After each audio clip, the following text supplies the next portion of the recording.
હું ભારત દેશની માલિકા જન્મ લીધો અને મારે રાષ્ટ્રની સેવા કરવી તો તમે પ્રાકૃતિક કૃષિ કરો એટલે થઈ શકે.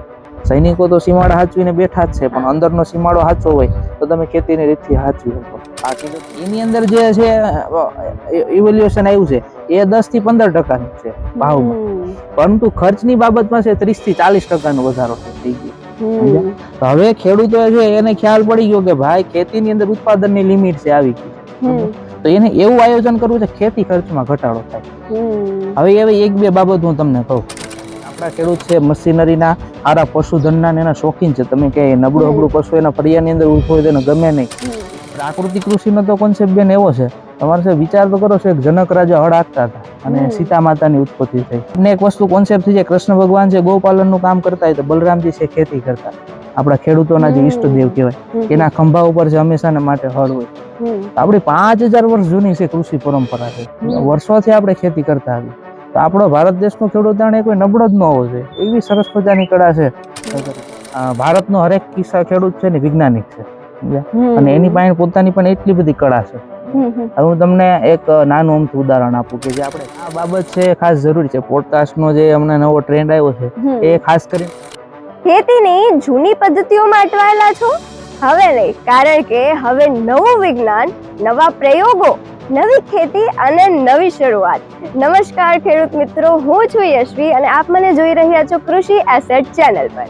ખેતીમાં નવીનીકરણને સમજવા માટે આજે અમે આવી ગયા છીએ Shri Momai natural farm and Gopi vermi compost પર. તમને મળાવીએ યુવા ખેડૂતને કે જે ખેતીમાં નવીનીકરણ કરી અને એક જ જગ્યા પર ઓઝોલા, વર્મી કમ્પોસ્ટ, પ્રાકૃતિક ખેતી જેવી અલગ અલગ વસ્તુઓ કરી કઈ રીતે જમીન ઉત્પાદન અને નફો બધાને ફાયદાકારક બનાવી રહ્યા છે. તો વધુ સમય ન બગાડતા ચાલો મળીએ આજના યુવા ખેડૂત. નમસ્કાર સર, તમારું હાર્દિક સ્વાગત છે અમારી કૃષિ એસેટ ચેનલ પર સર. થેન્ક યુ બેન. અને સર સૌથી પહેલા એ કહો કે સચિન ધોગિયા કોણ છે અને શું કામ કરે છે?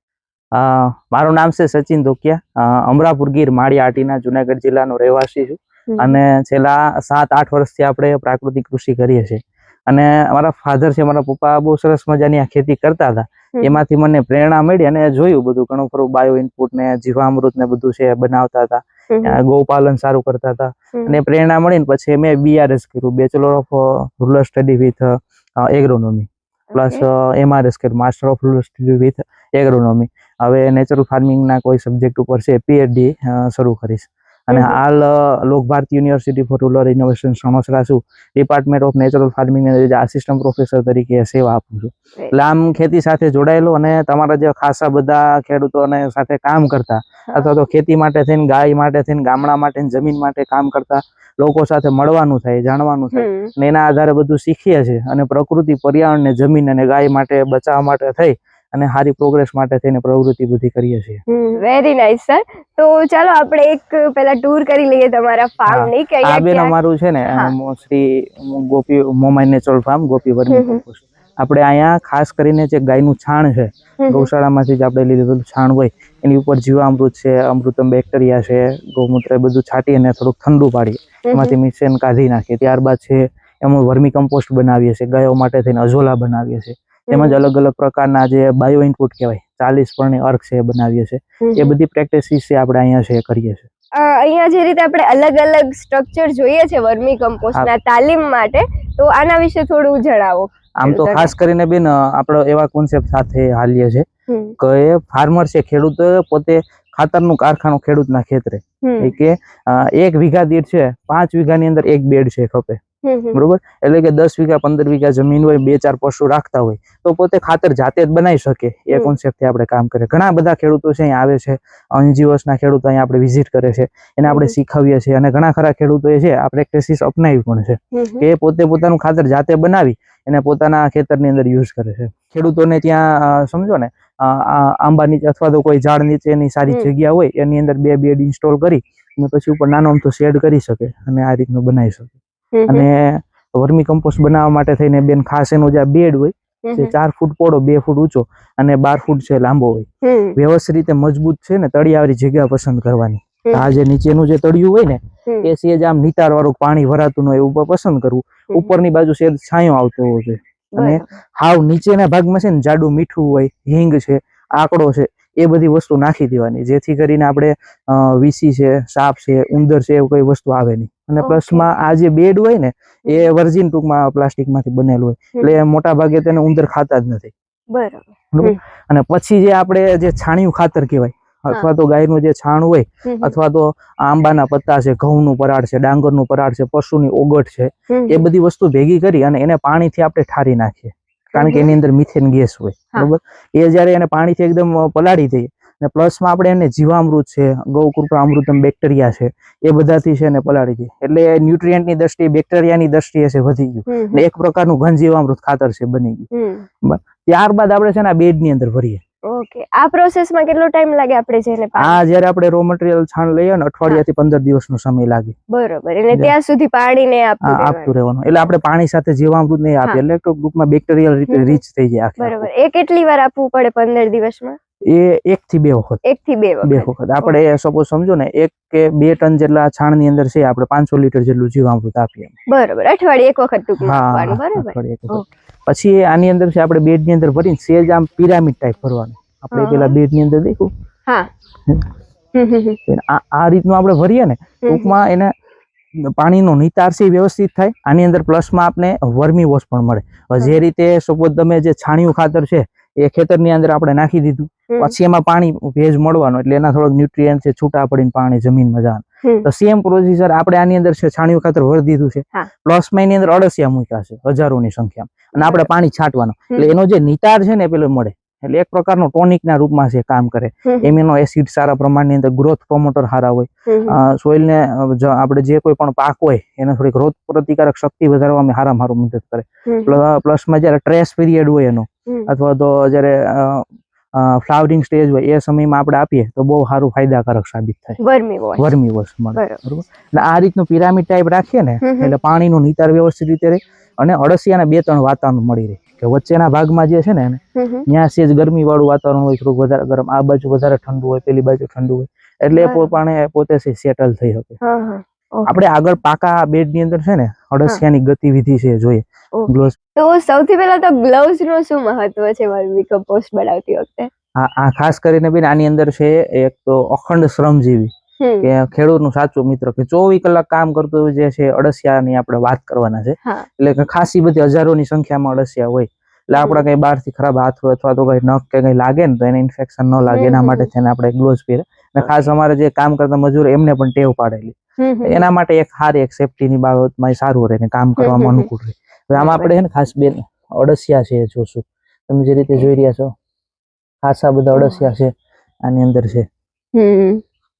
ઉપરની બાજુ બેન તમે જે રીતે જોઈ રહ્યા છો ને એ આ ખાતર છે આખું બની ગયું છે, એકદમ ચાની ભૂકી જેવું છે. બરોબર. અને એની હંગાર કાઢેલી છે.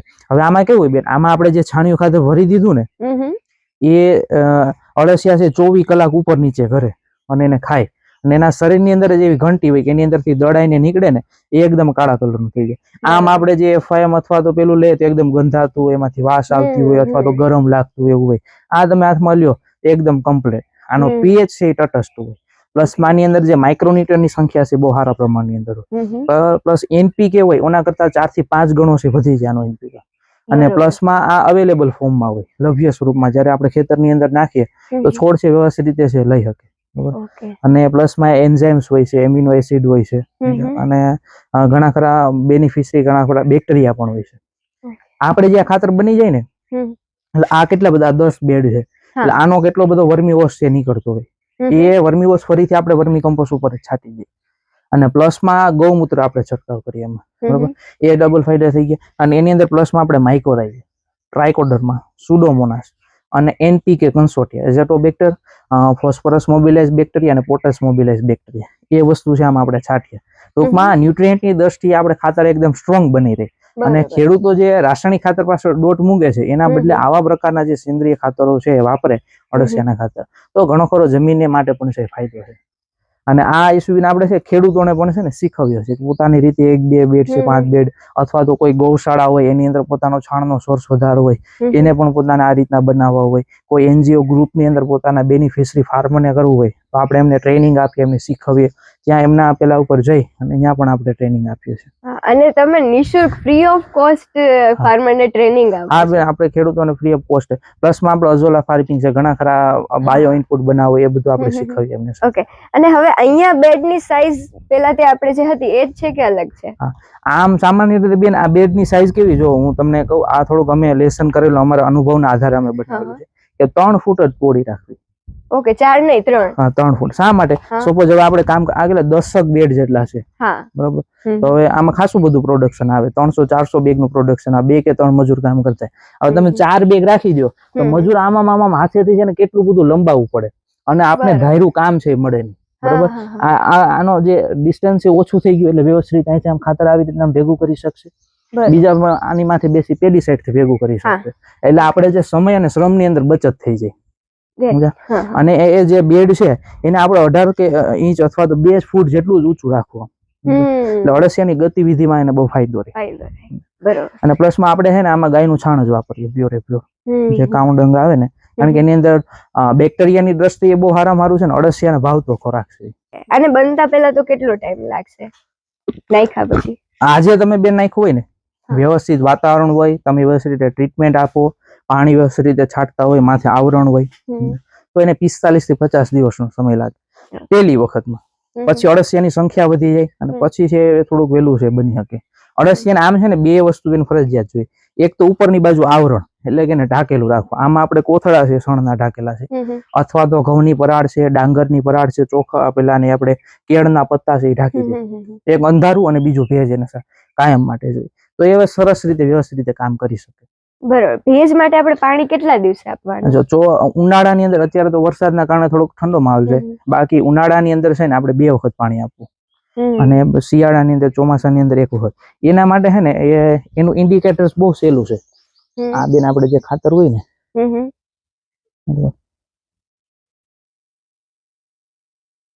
આમ હાથમાં લીધું અને આમ દબાવું તો આની અંદર ભેજનું પ્રમાણ છે, વ્યવસ્થિત રીતે પેલું થઈ જાય. એકદમ રૂખું સૂકું ખુલ્લું રહેતું હોય ને તો આપણે સમજવાનું કે આમાં ભેજનું પ્રમાણ ઘટે છે, એટલે ઉપર વ્યવસ્થિત રીતે કોથળા પલળે અને છે જેમાં નિતાર ઉતરે એટલું પાણી છાંટવું. અતિશય પાણી નો છાંટવું. અતિશય પાણી છાંટો ને તો વોટરિંગ કરવાથી પણ નુકસાન થઈ શકે. નુકસાન થઈ શકે, અળસિયા છે ને એની ગતિવિધિ ઘટી જાય. બરાબર. ને આપણે જે આ 10 બેડ આટલા જોઈએ છે, તો આમાંથી હવે આપણને કેટલા મહિને પ્રોડક્શન મળતું? 30-35 દિવસના અંતે આપણે પ્રોડક્શન મળે. ઘણી વખત આપણે મજૂરની અવેલેબિલિટી એ પ્રમાણે આપણે છે ખાતર છે કાઢતા હોય, માર્કેટની ડિમાન્ડ પ્રમાણે. બરાબર. ઓફ સિઝન ની અંદર આપણે એટલું બધું કાટ ન હોય. 30-35 દિવસે આપણો બેડ છે ને તૈયાર થઈ જાય. બેડ તૈયાર થઈ જાય ને બેન, ત્યારે આપણે અળસિયા તો અટાણા ઉપરની બાજુ હોય ત્યારે શું કરવાનું કે આ જે આપણે આનું લેયર હોય ને, આ કોથળા, એને આપણે બહાર કાઢી નાખીએ, બરોબર. અને પછી ભેજ આપવાનું બંધ કરી દઈએ, એટલે સનલાઇટ મળે ને એટલે સીધા અળસિયા છે નીચેની બાજુ જતા રહે. અને પછી ફોરા હાથે છે વ્યવસ્થિત હાર્વેસ્ટ કરી લઈ લેવાનું. અથવા તો લાકડાની છે ને પેલી પાવડી બનાવેલી, એનાથી તમે આમ ખપારીની જેમ મારી અને ભેગું કરી શકો. ઓકે. અને એને ભેગું કરીને પછી ગળવામાં આવે છે? એને ભેગું કરીને આપણે પેલામાં સ્ટોક કરીએ અને પછી એની અંદર મેં તમને કીધું ને એ પ્રમાણે ન્યુટ્રિયન્ટ નો સ્પ્રે કરી દઈએ. ગૌમૂત્ર છે, સુપરલા NPK, કન્સોટિયા છે, ટ્રાઇકોડર્મા, માઇકોરાઇઝા અને સુડોમોનાસ, એ સ્પ્રે થઈ ગયો. એના પછી આપણે છે ને એને ચારી નાખીએ અને પછી એની બેગ ની અંદર આપણે ભરી દઈએ. 40 કિલોની બેગમાં આપણે ભરીએ.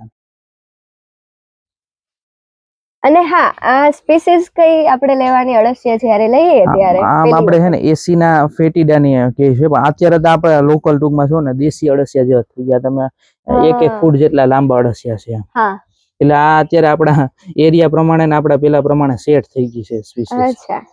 એકદમ ચોખ્ખા ને દાણા જેવી અંગાર કાઢે ટૂંકમાં. આ સેટઅપ થયું એટલે કેટલો ટાઈમ થયો છે? આપણે એમ તો 1.5-2 વર્ષથી આ સેટઅપ છે. પેલા એક કાચું સ્ટ્રક્ચર હતું. આપણે શરૂઆતમાં 1 બેડ થી શરૂઆત કરી હતી, પછી ધીમે ધીમે છે વધારતા ગયા. બરોબર. અને હવે કદાચ આપણે તમારે જો અળસિયા વેચવા હોય તો આ વેચી શકો ને? હા, આપણે અળસિયા છે ખેડૂતોને, કોઈ ખેડૂત છે વ્યવસ્થિત રીતે બેડ ઇન્સ્ટોલ કરી લે, આપણે એમને સમજાવે કે આ કાળજી રાખવી, આ રીતના ખાતર ભરવું, પછી આ રીતના અળસિયા મૂકવા, પછી એને આ રીતનું ઢાંકી દેવું, પછી આપણે એમને અળસિયા છે આપીએ છીએ. ઓકે. અને જ્યારે આપણે શરૂઆતમાં બનાવીએ તો એક બેડમાં કેટલા અળસિયા જોઈએ? એક આપણે 10 ફૂટનો બેડ હોય ને એમાં ઓછામાં ઓછા 5 કિલો, વધુમાં વધુ 10 કિલો જેટલા અળસિયા છે એની જરૂરિયાત રહે પ્રાઇમરી સ્ટેજ ઉપર. ઓકે. અને હવે આપણે વર્મી વોશ ની વાત કરી તો આમાં વર્મી વોશ કઈ રીતે એક્સટ્રેક્ટ થાય? આમાં આખે આખું છે આનો ઢાળ આપણી સાઈડ છે, અને બધાની નીચેની બાજુથી છે ને પાઇપલાઇન અને વાલ્વ કનેક્ટેડ છે અને નીચે છેલ્લા ટાંકાની અંદર મળી રહે આપણને. બરોબર, અંડરગ્રાઉન્ડ છે, Underground નીચેથી છે, છે પાઇપ જે નીચેથી બધા આવે છે આની અંદર છે ભેગો થઈ. ઓકે, તો હવે આપણે એ સમજીએ કે અઝોલા પેલા તો છે શું? હા, તમે રીતે બેન જે રીતે જોઈ રહ્યા છો ને, અઝોલા એટલે એક હંસરાજ વનસ્પતિ છે અને ખાસ કરીને જે આપણે ડાંગરની ખેતી કરતા હોય ને, એટલે એ કાદાની અંદર ખેતર છે ભરી રાખવાનું હોય, બરોબર. તો એની અંદર આ અઝોલા છે નાખીએ ને તો નાઇટ્રોજન ફિક્સેશન નું કામ છે કરે, બરોબર. સૂકા અઝોલાની અંદર નાઇટ્રોજન નું પ્રમાણ વધારે હોય અને લીલાની અંદર પણ છે પ્રમાણ હોય, અને બીજા નંબરમાં થોડુંક પ્રોટીન નો સોર્સિસ વધારે હોય. એટલે આ અઝોલાની આપણે ખેતી આવી રીતના કુંડા બનાવી, આપણે તો 3 કુંડા બનાવેલું છે અને એની અંદર 1 ફૂટનું કુંડું હોય આ ઊંચું, બરોબર. તમે જે રીતે જોઈ, હા, સાઈડમાં છે ને વ્યવસ્થિત રીતે મજબૂત પાયા આપી દેવાના, એટલે છે ને આ લડે નહીં એમ, બરોબર. પછી એની અંદર 4 ઇંચ જેટલી છે ને માટી ભરી દેવાની, હારી ફર્ટિલાઇઝ સોઇલ હોય ને હારામાર, હા, અંદરની બાજુ, બરોબર. અને પછી 3 ઇંચ જેટલું છે વર્મી કમ્પોસ્ટ નાખી દે, પછી વ્યવસ્થિત રીતે મિક્સ કરી અને પાણી ભરી દે, એનો ડોર બેસી જાય ને પછી આનું જે કલ્ચર હોય ને લાવજો, આ ટૂંકમાં આ 2-4 કિલો જેટલું આની અંદર આપણે પૂખી દેવાનું, એટલે ધીમે ધીમે છે ને આખો બેડ આ રીતનો ભરાઈ જાય, બરોબર. પછી કાયમના છે ને પછી આપણે આ રીતનું આમ હાર્વેસ્ટ કરી અને આપણે આ રીતનું કાઢી લેવાનું, પછી આને સેજ મીઠા પાણીએ છે ધોઈ નાખવાનું, બરોબર. અને સેજ પછી આને પશુને આપો ને, પશુ આમ સીધું ટેવ હોય ને તો ખાવા માંડે, આ સાવ નવું પડે ને એટલે જડ દઈને પશુ ખાય નહીં, એટલા માટે થઈને આને સેજ આપણે ગોળનું પાણી હોય ને, સેજ આમ કેટલો સોપારી જેટલો લાડવા જેટલો ગોળ નાખીને તમે આપો એટલે ખાય. એટલે પ્રોટીન નો સોર્સિસ આપણે ખાણનો છે ને અલગ સોર્સિસ મળી રહી છે, બરોબર. અને બાકી આની અંદર છે ને થોડોક નાઇટ્રોજન નું પ્રમાણ સારું હોય સૂકા અને લીલા અઝોલા, આપણે સેજ વર્મી કમ્પોસ્ટમાં સાથે આપણે નાખીએ એટલે નાઇટ્રોજન સોર્સિસ મળી રહે. બાકી પશુ માટે થઈને પ્રોટીન નો સારામાં સારો સોર્સ છે, એને ખવડાવીએ તો પણ સારું. મતલબ પશુઓનો ઉત્તમ આહાર કહી શકાય આપણે અઝોલાને. અને બનાવવા માટે જેમ તમે કીધું કે પહેલા એક માટીનું લેયર કરવાનું, ઉપર વર્મી કમ્પોસ્ટ અથવા તો કોઈ પણ FIM હોય ખાલું ગળતું એ નાખી દેવાનું, પછી પાણી નાખી અને પછી આનું કલ્ચર રેડીમેડ મળે છે. હા, આ કલ્ચર આ છે ને આ બિયારણ જ છે, બરોબર. આમાંથી તમે ખાલી કિલો 1 જેટલું લઈ ગયા હોય ને, થોડુંક એટલું 2 ખોબા, તો એમાં નાખી દો, આખો બેડ ધીમે ધીમે આખો ભરાઈ જાય. ઉપરની બાજુ છે ને શેડ જેવો આવો હોય ને, શેડ કરી દેવું, તલક છાંયો, એકદમ તડકો નો આવે ને એ રીતનું થોડુંક ધ્યાન રાખવું. અને ઝાડ નીચે કરીએ ને આપણે, તેના પત્તા ના અંતે બધું ન પડે, થોડુંક ધ્યાન રાખવું, બરોબર. એટલે સરસ મજાનું છે તૈયાર થઈ જાય. અને હાર્વેસ્ટ જ્યારે કરી ત્યારે થોડુંક રાખી દેવાનું, બધું નહીં. હા, કાયમ તમે 1 બેડ કર્યો તો આમાં આપણે નક્કી કરેલું આમાં 2 કે 3 કિલો આપણે કાયમ કાઢશું, 1 સ્ટ્રે 2 સ્ટ્રે જેટલું, એની રીતે વધતું પછી વધતું જાય. પછી એમ થાય બહુ વધતું નથી, સે જેવું છે ને પાણી ડખોરી નાખવું, એમાં ડોળ કરી નાખો એટલે થોડાક ન્યુટ્રિયન્ટ છૂટા પડે. બરોબર. એક વખત આપણે બિયારણ નાખી દઈએ પછી જરૂર નથી. હા, પછી એની રીતે વધે રાખે. થોડી કાળજી રાખવાની, તડકો ન આવે, પાણી વ્યવસ્થિત રીતે બદલાવવું, માથે છે શેડ, થોડોક છાંયો આમ તલક છાંયો આવવો જોઈએ, એ બધી નાની નાની બાબત ધ્યાન રાખવી. એનું પાણી કેટલા ટાઈમે બદલાવવું પડે આપણે? એટલે 1.5-2 મહિને, એકદમ કદાચ ઉપરથી પત્તાના અંતે થોડુંક પડતું હોય ને ખરાબ થઈ ગયું તો બાકી તો ચાલે. બરોબર છે. તો આ છે કેટલા ટાઈમમાં મલ્ટીપ્લાય થઈ જાય? આ સપોઝ આપણે જે પેલું કલ્ચર નાખી દીધું ને, 10-15 દિવસમાં વ્યવસ્થિત વાતાવરણ સેટ થઈ જાય તો કમ્પ્લીટ આખું ભરાઈ જાય. એક વખત સાયકલ શરૂ થઈ ગઈ ને પછી કમ્પ્લીટ. બરોબર. પછી આ હંસરાજ વનસ્પતિ છે, પાણી બહુ સારા, પશુ ખાય તો સારું. કદાચ તમે ખેતરમાં વાપરો થોડોક નાઇટ્રોજન ના આપણે સોર્સિસ છે મળી રહે, પશુ ખવડાવીએ તો એના માટે બહુ સારું. પછી ખાસ જે પેલું હોય મરઘા પાલન કરતા હોય, બતક પાલન કરતા હોય, સ્મોલ એનિમલ્સ, એના માટે બહુ સારું થાય, બકરી પાલન માટે ને. તો આપણે મતલબ આપણા ખેતર માટે તો છે જ, પણ બહાર વેચી શકીએ. તો સચિનભાઈ, તમે એક અસિસ્ટન્ટ પ્રોફેસર પણ છો, ખેતી પણ કરો છો, અને હું તો માનું છું કે તમે કન્ટેન્ટ ક્રિએટર પણ છો. તો પહેલો પ્રશ્ન એ છે કે બધું મેનેજ કઈ રીતે કરો છો તમે, ટાઈમ મેનેજ? કેમ કે આપણે કહેવાય ને કે ખેતી એક ફૂલ ટાઈમ જોબ છે, આખો દિવસ જોઈએ આપણે, તો કઈ રીતે તમે મેનેજ કરો છો? આમ તો ખેતી એમ કહેવાય કે આપણે યુનિવર્સિટીની ભાષામાં કેમ એની 3 પાખો છે, એજ એજ્યુકેશન, એક્સટેન્શન એન્ડ રિસર્ચ. એટલે એ કોન્સેપ્ટ થી આપણે આગળ આવીએ કે ખેતી પણ કરતા રહેવું, એમાંથી શીખતા પણ રહેવું, અને જે આપણે કઈ નવું જાણ્યું છે, કોઈ નવા લોકોને મળ્યા છે, કઈ નવી ટેકનોલોજી, એ ખેતીની બાબતમાં જે કઈ પણ ઇનોવેશન છે એ ખેડૂતો સુધી પહોંચાડવા માટે થઈને આ સોશિયલ મીડિયા સ્ટેટસનો આપણે છે ઉપયોગ છે કરીએ છીએ. અને સાથે સાથે એક ફરજના ભાગરૂપે વિદ્યાર્થીઓને પણ શીખવીએ છીએ. તેનાથી પણ આપણે વધારે પ્રેક્ટિકલ છે કરી શકીએ. વિદ્યાર્થીને જે રણ ખેતર ઉપર જે ચાલુ છે, ખેડૂતોની શું ડિમાન્ડ છે, અટાણે જે જમીન છે શું માગે છે આપણે કહી શકીએ, અને જે ખેડૂતોને અંદર પણ આપણે થોડીક નવી વાતો છે આપી શકીએ. તો જેમ તમારે ઇન્સ્ટાગ્રામ પર 10,600 થી પણ વધારે ફોલોવર્સ છે, તો આ આપણો જે ફિલ્ડ છે એગ્રીકલ્ચર, એમાં સોશિયલ મીડિયા પર ફોલોવર્સ કે આ જે ગ્રોથ છે એ કઈ રીતે ફાયદારૂપ થઈ શકે? આમ તો આપણે પેલા જે કન્ટેન્ટ ક્રિએટર કે ફોલોવર્સ ની દોડ પાછળ કે દોડતા નથી, પણ આપણો મેક્સિમમ હેતુ તો એ હોય કે આપણે જે કઈ પણ વસ્તુ ખેતીના નવા સંશોધન છે અથવા તો કોઈ નવી ટેકનિક છે કે મેક્સિમમ ખેડૂતો સુધી આપણે પહોંચાડી શકીએ, અને એટલા માટે થઈને આપણે સોશિયલ મીડિયા ઉપર છે એને ઉપયોગ કરતા હોય. અને એના કારણે જે આપણા ફોલોવર્સ ને બધા જે જાણીતા લોકો છે એમના માટે અવેરનેસ ફેલાય, અને એના ગ્રુપના ખેડૂતો છે એમને શેર કરીને આપણી માહિતી છે એ ચોક્કસ વ્યક્તિ સુધી આપણે છે પહોંચાડી શકીએ. એના માટે થઈને આપણે એનો યુઝ કરીએ છીએ. મતલબ માહિતીને વધારે લોકો સુધી પહોંચાડવા મૂળ ટૂંકમાં જે આપણે જે કઈ પણ રિસર્ચ છે, જે કઈ પણ સંશોધન છે, જે કઈ શિક્ષણની જે વાત છે, ખેતીલક્ષી વાત છે, એ છેવાડાના ખેડૂત સુધી પહોંચે એના માટે થઈને આપણે અત્યારે પ્રયત્ન કરીએ છીએ. બરોબર છે. એક તો ઉપયોગ થઈ ગયો કે માહિતી પહોંચાડવા માટે. બીજું, અત્યારે આપણે જોઈએ છીએ કે ઘણા ખેડૂતો યુટ્યુબ, ફેસબુક, ઇન્સ્ટાગ્રામ વગેરે પર આ રીતના વિડીયોઝ બનાવીને મૂકે છે કે હવે આની ખેતી કરીએ છીએ, અત્યારે થાય છે, અને આઈ થિંક એનાથી પેલું કહીએ ને આપણે કે બોલે ના બોર વેચાય, જો દિખેગા વો બિકેગા, એના જેવું છે કે એને ડાયરેક્ટ ખેડૂતના ખેતરથી ગ્રાહક સુધી એ વસ્તુ વેચી પણ શકે. તો માહિતી આપવા માટે અને બીજું મને લાગે છે કે વેચાણ કરવા માટે એ છે ને બેન એક સેતુ પૂરો પાડે છે, એક પારદર્શકતા રહી છે. સપોઝ મારા કસ્ટમરને ખ્યાલ પડે કે ભાઈ હું જે ઉત્પાદન ખરીદ્યું છે આ રીતનું બને છે, એના માટેની જે અવેરનેસ આવે. અને લોકોને સામાન્ય રીતે પેલી આપણું જે પેલાનું ગ્રામીણ જીવન હતું, લોકો ગામડા સાથે જોડાયેલા હતા, પણ તો જે રીતે માઇગ્રેટ થવા માંડ્યા છે, સિટીની ઇન્ટરનેશનલ માઇગ્રેશન છે હોઈતું છે, તો એમને આ જે વિસ્તાર છે, આપણા એરિયો છે, આ બધી જે આપણી કલ્ચર છે એ આના દ્વારા જોવું ને સાંભળવું ગમે, એ રીતે પણ એ કનેક્ટેડ રહે. અને એના દ્વારા જે ખેડૂતોના જે ઉત્પાદનો હોય એ મગાવતા હોય, એટલે એ એક પ્રકારનું છે સારો સેતુ બંધાણો છે. બરાબર.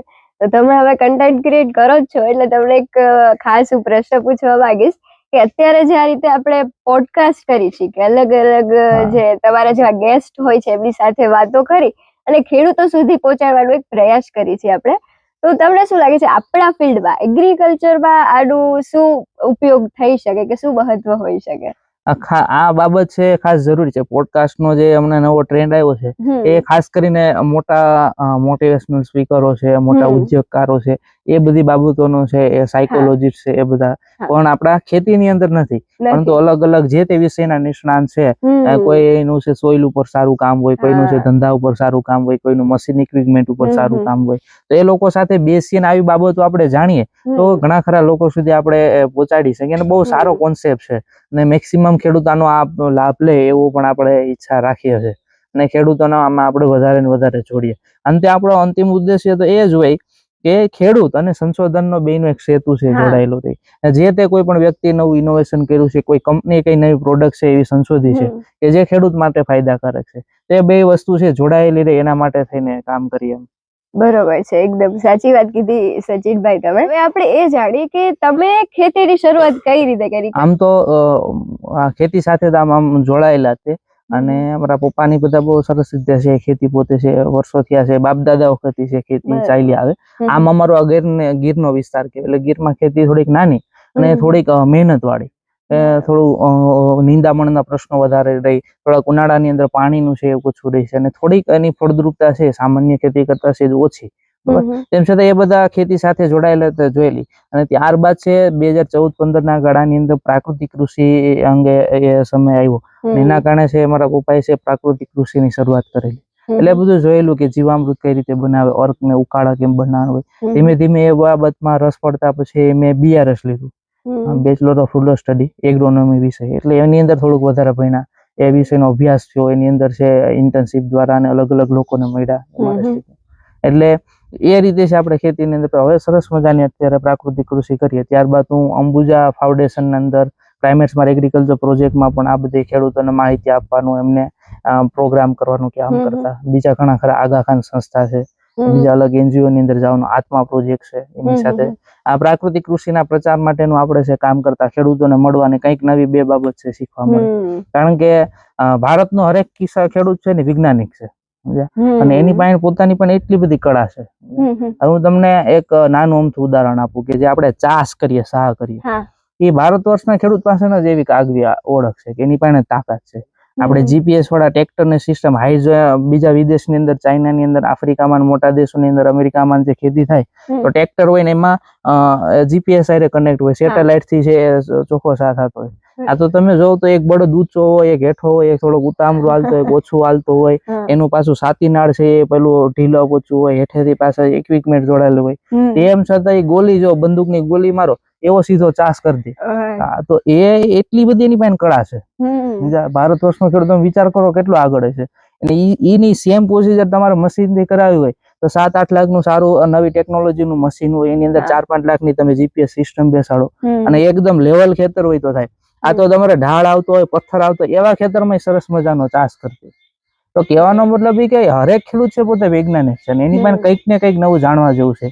કોઈનું છે પશુપાલન ની અંદર હારી પકડ છે, કોઈનું વાવેતર ની અંદર હારી પકડ છે, કોઈનું છે પેસ્ટ મેનેજમેન્ટ માટે હારી પકડ છે. એટલે એ બધાના વિચારો ભેગા કરીને કોઈ એક વ્યક્તિ સુધી આપણે પહોંચાડી શકીએ.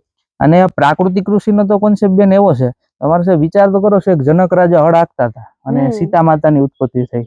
આપણે બધા શાસ્ત્રોમાં જોઈએ કૃષ્ણ ભગવાન છે એમની અંદર બહુ મોટું ગૌધન હતું ગામના, એટલે એમના ફાધર હતા પેલા કહેવાતા.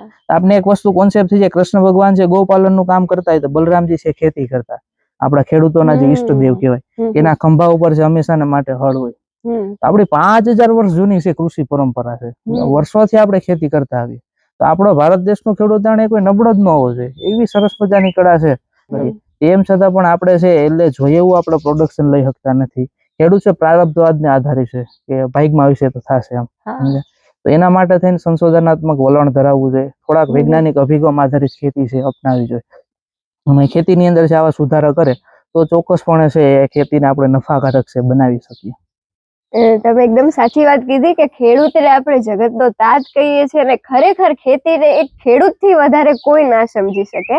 પરંતુ તમે ટેકનોલોજીની પણ વાત કરી, તો હાલમાં આપણે જોઈએ છીએ કે ટેકનોલોજી જે આપણા ભારત દેશમાં કેવું છે કે નાના નાના ખેતરો છે કે 5 વીઘા 10 વીઘા જેવું નોર્મલ એવરેજ ખેતરની સાઈઝ હોય છે. સીમાંત નાના ને સીમાંત ખેડૂતોની સંખ્યા છે, મોટા ખેડૂતો કરતા નાના ખેડૂતો ખાસ વધારે છે. તો આપણે જે કઈ આપણે કીધું કે બહારના દેશોમાં મોટા મોટા એરિયા હોય છે, હેક્ટર્સમાં વધારે, તો એવા ઇક્વિપમેન્ટ્સ ને ટેકનોલોજી એડપ્ટ કરી શકે, પણ આપણે ત્યાં એ આર્થિક રીતે પણ પોસિબલ નથી અને નાના એરિયામાં ખેડૂતો ના કરી શકે. તો એવી કઈ ટેકનોલોજી છે, તમે કઈ એવી એડપ્ટ કરી છે કે જે નાના એરિયામાં પણ ખેડૂતોને પોસાય આર્થિક રીતે, પણ એ રીતે ખેડૂતો એડપ્ટ કરી શકે? જો બહુ સારી વાત કરી છે. 5, 10 વીઘા 15 વીઘા વાળા ખેડૂત હોય એમને સામાન્ય રીતે આપણા ખેડૂત છે મશીનરીના સારા પશુધનના એના શોખીન છે. તમે કે નબળું પશુ એના ફળિયાની અંદર ઉભો હોય તેને ગમે નહીં, એ કદાચ સારી ભેંસ ગમી જાય તો લાખ રૂપિયા જાતો કરવા માટે થઈને ખેડૂત આપી દે છે. એટલે નો ડાઉટ એ સારા આ ટ્રેક્ટર છે, સારું મશીનરી ઇક્વિપમેન્ટ રાખે છે. તેમ છતાંય હવે એક વસ્તુ છે બેન નક્કી થઈ ગઈ કે 1 વીઘો એક જમીન હોય, તમે બહુ સારામાં સારી મહેનત કરો, સારું બિયારણ લઈ આવો, સારું ખાતર લઈ આવો, વાવેતર ને વ્યવસ્થિત વાવણી કરજો, એની લિમિટ આવી ગઈ. એમાંથી એક ખાંડી એક જ માંડ્યું થાય, વધીને 1.5 કે 1.5 ખાંડી થાય, બરોબર? એનાથી વધારે ઉત્પાદન જવાનું છે નહીં, બરોબર? એક એની છે લિમિટ છે, બંધાઈ ગઈ છે. તો એની અંદર આપણે તો સમજીએ ને એ પ્રોડક્શનની લિમિટ છે આવી ગઈ, એની સામે ખર્ચની લિમિટ જ નથી.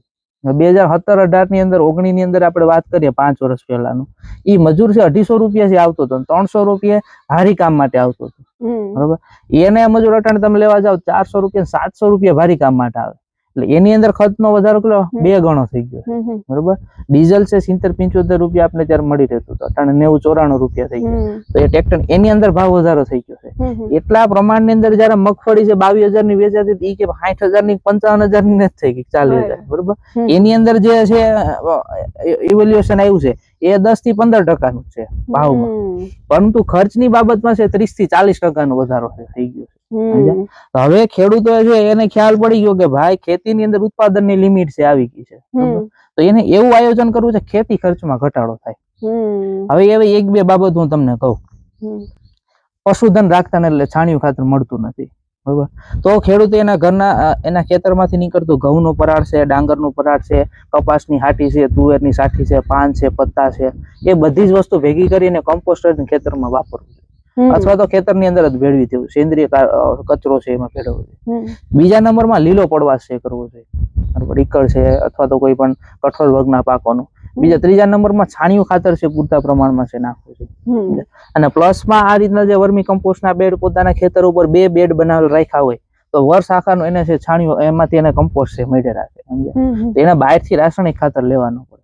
તો આ છે 10 થી 15,000 રૂપિયા છે એના ખાતરના છે ઘટી ગયા. પ્લસમાં અમુક દવાઓ એવી પ્રાઇમરી સ્ટેજમાં અમુક એના ગાળાની અંદર છે, અત્યારે વાદળછાયું વાતાવરણ આવું હોય ત્યારે છે ચૂસિયા જીવાતનું પ્રમાણ છે રહે, તો ખેડૂત છે એ અર્ક છે ઉકાળા જાતે બનાવે, લીમડો છે, ઉમરો છે કે જે ગંધાતી છે, અથવા તો આપણે ભાંગરો છે, પ્લસમાં આપણે જે પણ વનસ્પતિ છે પશુ ન ખાય એવી બધી સિલેક્ટેડ વનસ્પતિ ભેગી કરીને ગૌમૂત્રની અંદર ઉકાળી નાખે.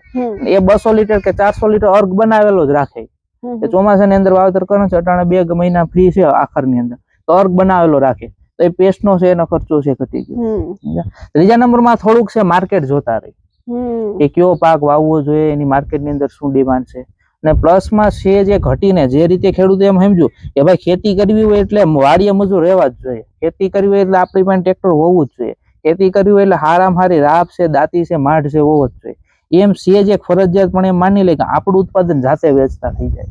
ખેતરનું સરસ મજાનું આપણે સોશિયલ મીડિયામાં પેજ બનાવીએ, સ્ટેટસ બનાવીએ, આપણા સગા સંબંધીઓ છે એને જોડીએ, કોઈ બહારના વ્યક્તિને જોડીએ, અને એમ ધીમે ધીમે વેચવાની ટેવ પાડશે ને તો એ છે ભાવ વધારો લઈ શકશે. બાકી મગફળી છે જે કિલોનું છે શું કહેવાય ખાંડીમાં વેચે, મણમાં વેચશે તો ભાવ આવશે, મણનું છે કિલોમાં વેચશે તો ભાવ આવશે, કિલોનું ગ્રામમાં વેચશે ચોક્કસપણે ભાવ વધવાના છે, સમજ્યા? તો નાના ખેડૂતો ધીમે ધીમે આ દિશા તરફ આગળ વધે તો એ ચોક્કસપણે ફેરફાર કરી શકે.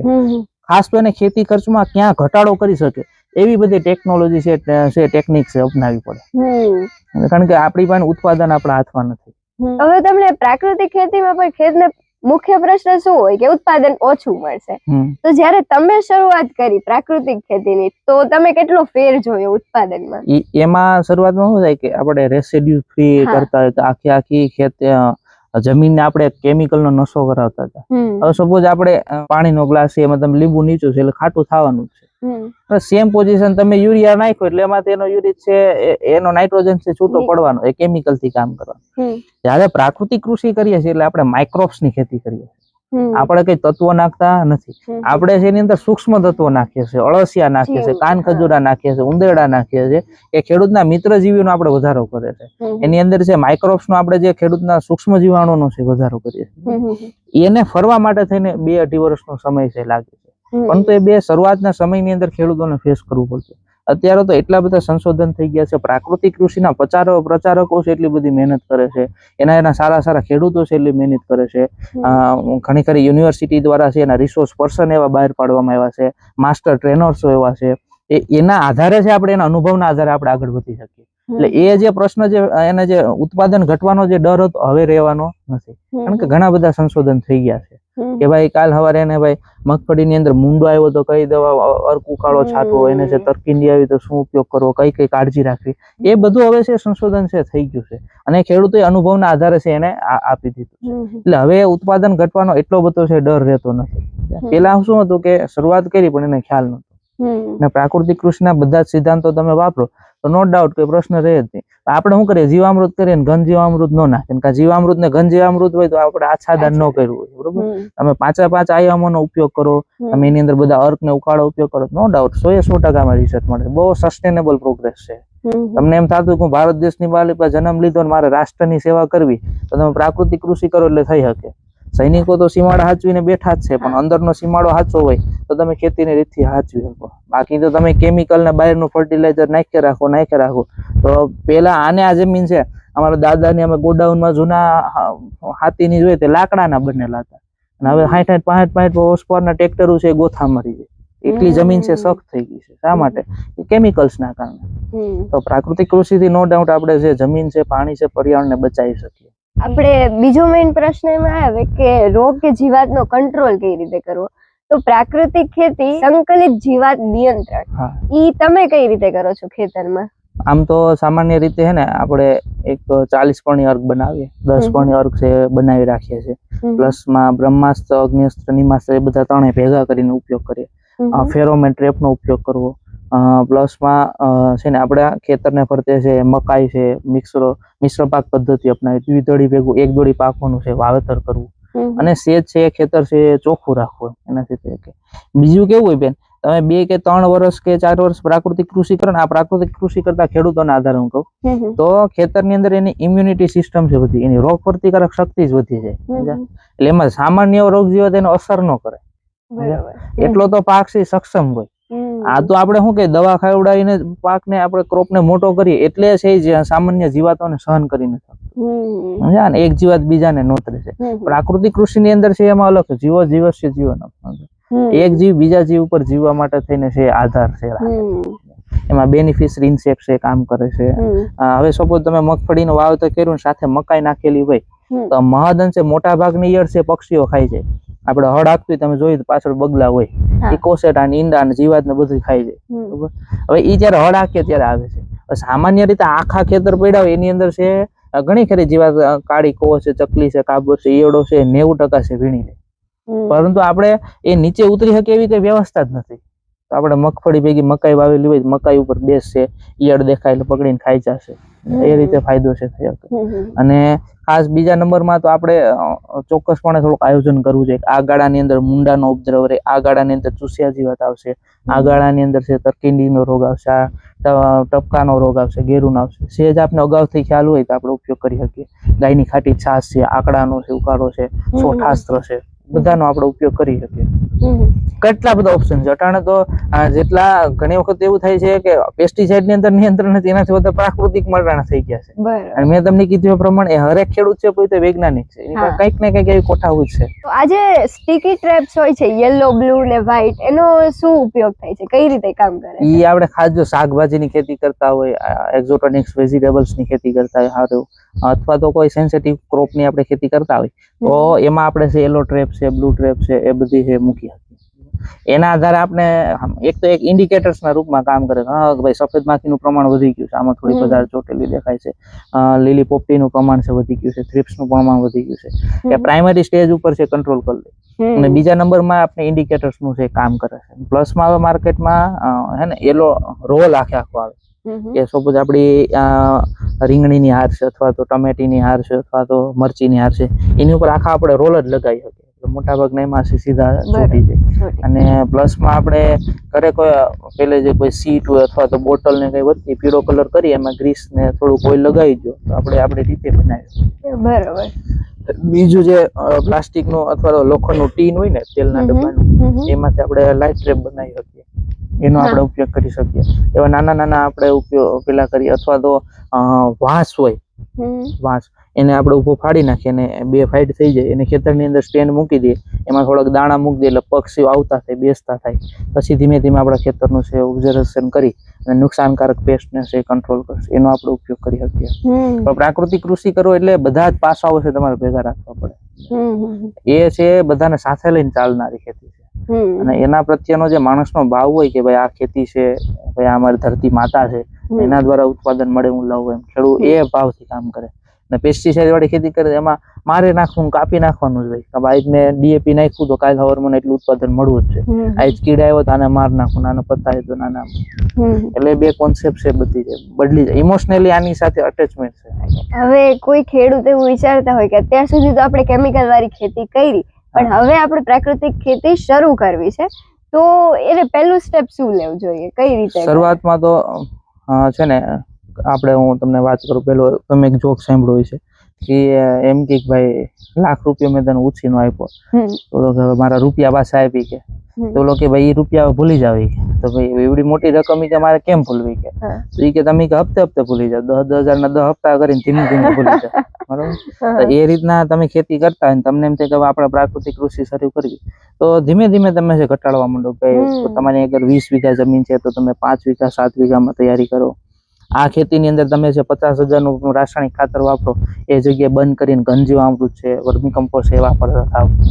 એની જગ્યાએ એ ધીમે ધીમે ઘટાડતા જાઓ. તમે પેસ્ટ માટે થઈને ખર્ચો છે તો લીમડા આધારિત દવાઓનો ઉપયોગ કરો. ઘણા ખરા બહેનો અને ગૌશાળા અત્યારે ભેગા થઈ ગૌમૂત્રની અંદર અલગ અલગ બધી આ બધી ઔષધિ નાખી અર્કને ઉકાળા બનાવે છે, એ રેડીમેડ મળે, એનો તમે ઉપયોગ કરતા થાવ. આવા કોન્સેપ્ટથી તમે ધીમે ધીમે આગળ વધો. પ્રાકૃતિક કૃષિ નો ડાઉટ આપણે અપનાવી શકીએ. બહુ મોટા સ્કેલમાં તમે ખેતી કરતા મજૂરોની માણસોની વ્યવસ્થા ન હોય, તમને એમ થાય કે આપણે કીધે પહોંચાતું નથી, તો એની અંદર છે તમે પેસ્ટ કંટ્રોલ કરો, રાસાયણિક ખાતરોનો છે તમે કાપ મૂકતા છો, ધીમે ધીમે ઘટાડીને પછી આપણે ખેતી પદ્ધતિ ફેરવી શકીએ. તો બહારથી પણ તમે કીધું મળી શકે. જો મારા ખેતરમાં ગાય ન હોય તો શું બહારથી પણ આ બધું અવેલેબલ થઈ શકે? હા, બહારથી ઘણા ખરા ખેડૂતો છે એ પોતાની, અમે 40 વર્ણની અર્ક બનાવીએ, ઘનજીવામૃત બનાવીએ, વર્મી કમ્પોસ્ટ બનાવીએ, એવા ઘણા ખેડૂતો છે. એક બહેનોનું મંડળ છે અહીંયા આગળ, એ 5 પાનનો ઉકાળો, 10 પણની અર્ક, બ્રહ્માસ્ત્ર, અગ્નિઅસ્ત્ર સરસ મજાનું આપણે બનાવીને આપે. ઘણી ખરી ગૌશાળાઓ છે બધું બનાવીને આપે. એટલે હવે મેં તમને જે રીતે કીધું, આજથી 5 વર્ષ પહેલા એવું તો પ્રાકૃતિક કૃષિની અંદર કઈ હતું નહીં, અજાણ્યા હતા. હવે તો કેટલી બધી પાખો ખુલેલી છે. સરકાર છે એના માટે થઈને એટલું બધું ધ્યાન દે છે. યુનિવર્સિટીના સાયન્ટિસ્ટો એટલું સરસ મજાનું સંશોધન આપે છે, એવું બધું એમને લખીને રેડીમેડ મટીરિયલ આપે છે, એના માટેની ભલામણો આપે છે. ઘણા ખરા કૃષિ તજજ્ઞો અને કેવીકેના સાયન્ટિસ્ટો છે એ સોશિયલ મીડિયા થ્રુ, યુટ્યુબના થ્રુ આના બધા વિડીયો મૂકે છે. આખી પેકેજ ઓફ પ્રેક્ટિસિસ જ આપી દે પ્રાકૃતિક કૃષિ પદ્ધતિ પ્રમાણે. એટલે ઘણા ખરા હવે અવેલેબલ છે એનું.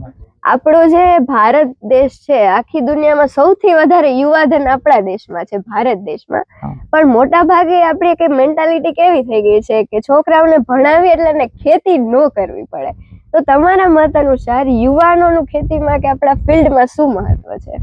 ફિલ્ડમાં તો અત્યાર લગીન જે બાપ દાદા ને બધા ખેતી કરતા હતા, ટૂંકમાં માઇગ્રેટ એટલા બધા થયા નતા. થોડુંક એમ થાય કે લાઈફસ્ટાઈલ યુવાનોને સિટીની અંદર રહેવું સારું, ખાવું, આ તે બધું ફરવું એવું છે. પરંતુ હકીકતમાં થોડી નાની નોકરી કરવી ને એવું હોય, બહુ મોટી નોકરી હોય, ગવર્મેન્ટ જોબ હોય અથવા તો સારી કંપનીની અંદર સારી જોબ હોય તો વાંધો નહીં. પરંતુ એમને હંમેશા માટે સ્ટ્રેસમાં રહેવું પડતું હોય, સહન જ કરવાનું હોય ને એવી નોકરી કરતા હોય, સારું એના કરતા ખેતી સારી. ખેતીમાં આવી ઇન્સાન નાનો તો સાથે એક ધંધો રાખે, 4-5 ગાયો અથવા પશુપાલન કરીને વધારાની આવક મેળવે, સારા પ્રમાણની અંદર છે હોર્ટિકલ્ચર ઉપર સારા બાગાયતી પાકોની ખેતી કરે અને સરસ ખેતી કરે તો ખેતી બહુ સારામાં સારો બિઝનેસ છે. અને પાછું તણાવ મુક્ત, બહુ સારામાં સારી લાઈફસ્ટાઈલ છે, જીવવા મળે, ઘરની ગાય ભેંસના દૂધ છે ખાવા મળે, સારું વાતાવરણની અંદર રહેવા મળે, એની રીતે બહુ સારામાં સારું છે. અને હવે તો એઆઈ છે, ટેકનોલોજી આવતી જાય છે, મશીનની અંદર એટલી બધી ટેકનોલોજી આવતી જાય છે, તો દિવસે ને દિવસે બધામાં નોકરી ઘટવાના ચાન્સ વધારે છે. છેલ્લે ખેતી એક જ એવું જ છે, કારણ કે ગમે એટલી ટેકનોલોજી આવી જાય કે અનાજ થોડું કોમ્પ્યુટરમાં બરોબર. તો ખેતી આપણે કરીએ તો ખેતીની ડિમાન્ડ જ છે. હું તમને એક નાનું અમતું ઉદાહરણ આપું.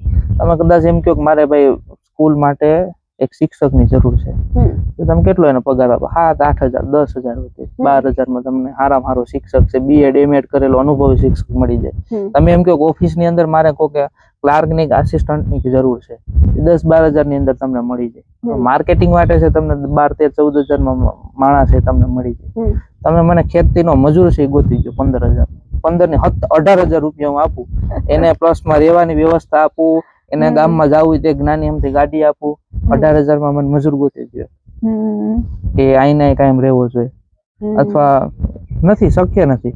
તો કહેવાનો મતલબ એ કે આવનારું ભવિષ્ય છે ખેતીમાં છે. ખેતીની અંદર મજૂરો છે બાપા. ખેડૂતો જયારે બહારના રાજ્યના મજૂર લઈ તો કેટલા રૂપિયા ત્યાં ભરે, એની ટિકિટો કરાવી દે, એના મેડિકલના ખર્ચા, એના ધાબળા લઈ દેવા, કપડા લઈ દેવા, એના હાચવા, રહેવાની વ્યવસ્થા કરી દેવી, પાકા સંડાસ બાથરૂમ આપે, સારું પાકામાં પાકો રહેવાનો શેડ આપે, ત્યારે મજૂર આવે છે. તો ખેતી કેટલી પોટેન્શિયલ છે. આ રીતના જો ગામના યુવાનો છે બધા થોડાક આ બાજુ વળે તો સરસ મજાની ખેતી કરી શકે ને નો ડાઉટ એમાં ક્રાંતિ પણ લાવી શકીએ. તમે ગાયો રાખેલી છે ખેતરમાં, તો જેમ તમે કીધું કે આપણે એને તમે ઔષધીય વનસ્પતિ પછી આપણે ઓઝોલા જે છે એ આપો છો અને સાથે એક સાઇલેજ તમે એને ખવડાવો છો, તો સાઇલેજ શું છે ને કઈ રીતે બની જરાક ટૂંકમાં માહિતી આપી દો. સાઇલેજ શું કે એક રીતે પશુનું અથાણું છે અને ખાસ કરીને દુષ્કાળગ્રસ્ત પરિસ્થિતિઓ અથવા તો ઓફ સિઝનની અંદર કે જ્યારે લીલો ચારો ન હોય ત્યારે તમે છે લીલો ચારો છે આપી શકો. જેમ કે ચોમાસામાં શિયાળામાં બહુ સારા પ્રમાણની અંદર આપણે મકાઈની ને ખેતી કરતા હોય તો મકાઈને હાર્વેસ્ટ કરી અને એકદમ જ્યારે એનો દાણો છે દૂધિયો દાણો હોય અથવા તો ફ્લાવરિંગ સ્ટેજ હોય એ ગાળાની અંદર એને હાર્વેસ્ટ કરવામાં આવે અને પછી ચાપ કટરની અંદર એકદમ ઝીણો માવા જેવું છે કટિંગ કરી નાખવામાં આવે. 100 કિલો એના 1% જેટલું છે એની અંદર મીઠું અને 3% જેટલું મોલાસીસ છે ગોળની રસી છે આપવામાં આવે અને પછી એને એકદમ એ ચીપી અને એકદમ એની અંદર એર ન રહે એ રીતનું બંધ કરી નાખવામાં આવે. મહિના દિવસ પછી એને ખોલીએ એટલે ખવડાવી શકીએ. ન્યુટ્રિયન્ટની દ્રષ્ટિએ બહુ સારું હોય અને ખવડાવવા માટે પણ પશુપાલકો માટે પણ બહુ સારું રહે અને જે પશુપાલનના તજજ્ઞો છે એ પણ આના માટેની ભલામણ કરે. એટલે ખાસ કરીને જે લીલો ચારો ન હોય એવા ગાળાની અંદર આપણે છે એમને અવેલેબલ કરાવી શકીએ. તો સચિનભાઈ, થેન્ક યુ સો મચ તમારા વેલ્યુએબલ ટાઈમ માટે, જે તમને અમારા ઓડિયન્સ માટે અને ચેનલ માટે આટલી સરસ માહિતી અને તમારો કિંમતી સમય આપ્યો એ બદલ આપનો ખૂબ ખૂબ આભાર સર. અને લાસ્ટમાં હવે ખેડૂતો માટે અને જે યુવાનો આ જોવે છે એના માટે તમે શું એડવાઇસ આપવા માંગશો?